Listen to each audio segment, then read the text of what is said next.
All right, Tom here. Saturday, February 7th. It is 12:30.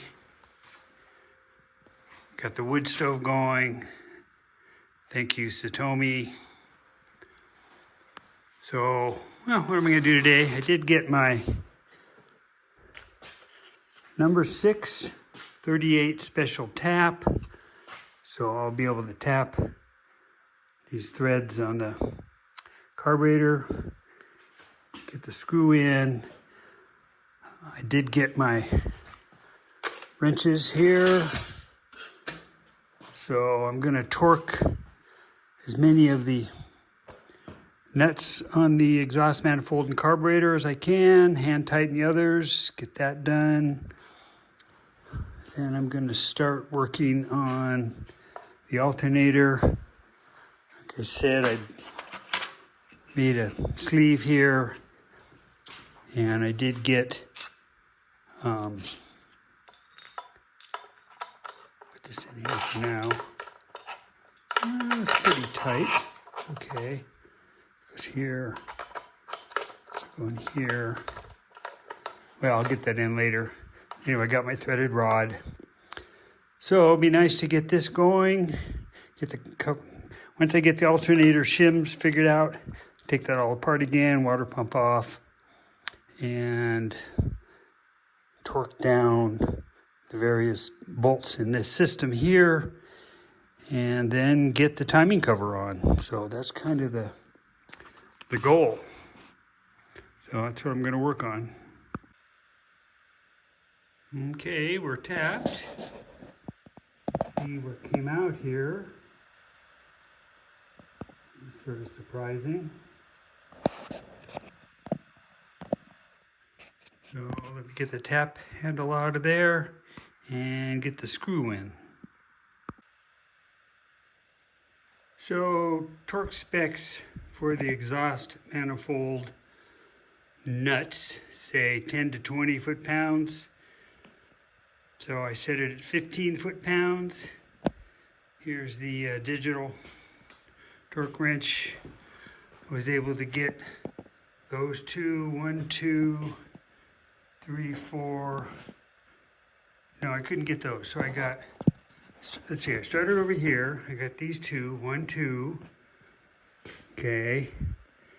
And then I hit these, 3, 4. And I came in here and got those two, that's 5, 6. Then I put a wrench on here and got a feel for it. Then I came in and hit these two, and these two because I can't get the socket on there. And then these are the thin 45-degree wrenches I bought. And I was able to get up here and get that one and this one. Best I could do, I'm going to stick a little thread locker on the outside of those two nuts. I didn't get any inside, but I'll just put some on the exterior and that should hold them. Okay. Okay, I have the new thermostat housing on, and this time I torqued it to 10 foot-pounds. The other one, the original one that I broke, I just did it by hand and obviously over-tightened it. And, snap that. So that's on with stainless steel washers, lock washers, and lock nuts. 10 pounds. If it leaks, it's just water, easy to fix. I need to put some lock on this. This is the temperature sensor right here. It's all brand new, nice. So I'll get that on. I have my threaded shaft here. I think I've ordered a stainless nut. So the next thing I'm doing is working on getting the alternator on and shimming this bracket to where I'm happy with it. Once I'm done with that, then I can take the cover off, start working on that, and then the water pump and all these bolts and gaskets, and get that done. So here we are, continuing.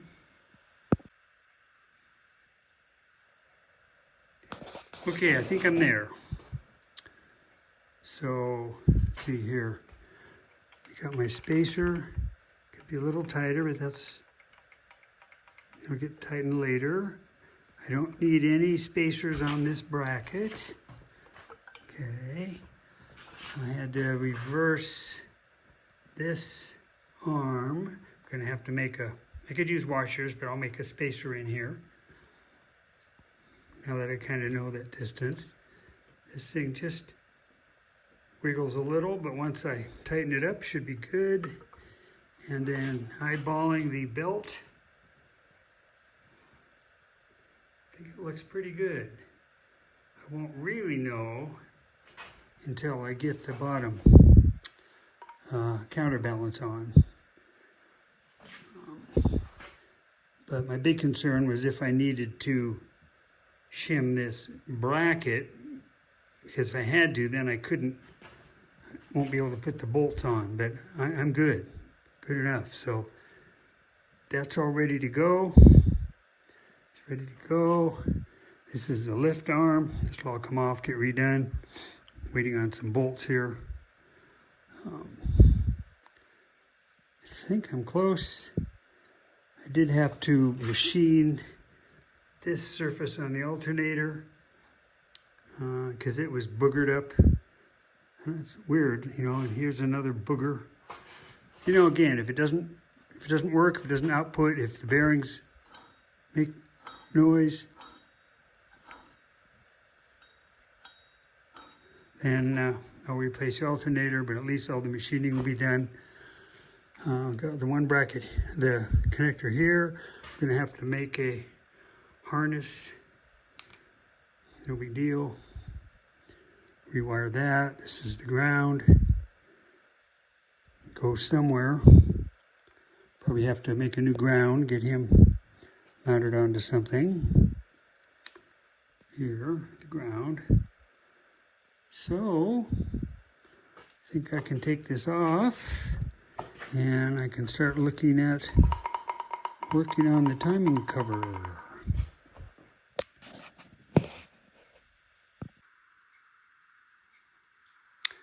Okay, starting to pull things apart. I was looking at this bracket here. So I put a couple spacers in there, if you can see them, a couple of washers, just to move this out. There's a hose that comes through here, and there's a fuel line that comes through here. I think this hose still goes here, I'm not sure, but anyway, I do need the bracket for the fuel line, so if I don't use this hole, that's fine. Have the bracket. So it's time to pull this off, time to get the water pump off, and move along. Okay, so I got the upper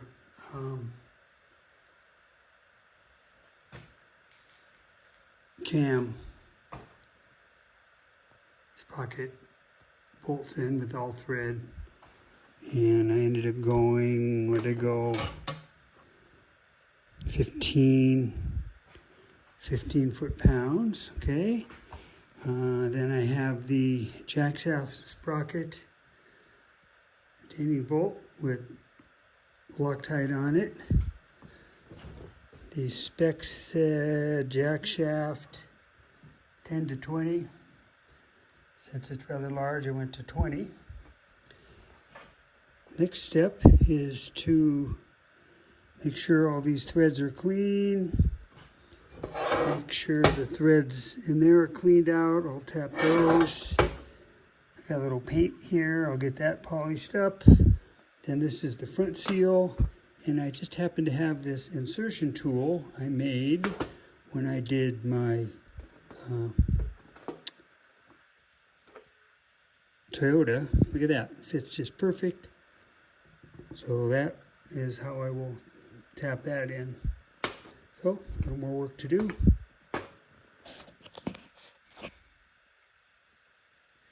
After that's done, and this mating surface all gets cleaned. These are the gaskets here. These two gaskets. And you've got the head gasket. And that's all going to get put in with Permatex aviation format gasket, kind of messy stuff.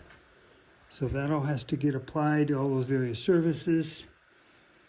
And then put in, get the bolts in, get these upper bolts in, and then get everything torqued. And that should take care of that. So that's kind of the goal for the day.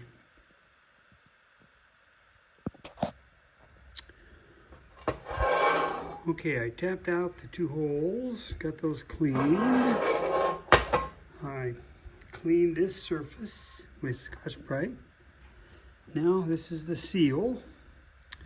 And seals have a little spring in there. I don't know if you can see, there it is. If you're banging on these, they can pop out. I'm not going to bang on it, but it's still a good idea to put grease around that spring.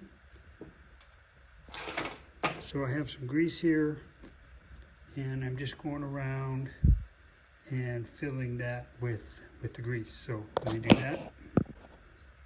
Okay, that's greased, and I just wipe my finger with little engine oil. I do see here a nick, which I didn't do, so probably somebody at some point had to replace the seal here, and they stuck a tool in and gouged it. But it's okay. So now, what we're going to do is we're going to take this over to the drill press. Okay. Set him here. Then we'll take our insert tool, slip him over the seal, slip the seal in, and then I'll use two hands. I'm going to press it down this way. We're going in fairly square, and I'm not banging on it with a hammer. Okay, it's 5 o'clock. Let's recap what I did today. If you remember, I tapped out the screw with the 638 special tap, got that in, got all the exhaust manifold carburetor bolts tightened down. Now I got the cover on. So this is the aircraft right here. Again, the Permatex aviation forma gasket. So I put it on nice and thick. I like to see it squishing out, which shows I really have it on there. Got all the bolts torqued, and we torqued those. Timing cover with Loctite, 4.3 to 6.5 foot-pounds. So I went 6.5 foot-pounds. Got the bracket on, got the water pump on. So that assembly is done. What's left then will be the front counterbalance pulley. And I have to put this cover on and the various parts for that. We got the thermostat housing on. Still haven't done the distributor. Haven't adjusted the valves, put the plugs in. But we're getting close. Now, I'm not sure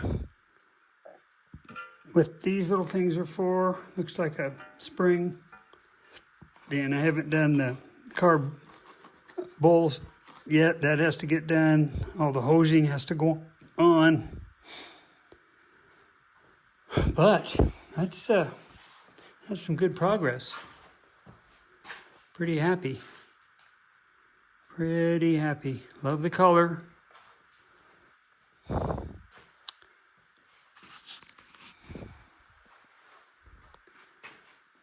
Okay, well, that's, then here's the mess.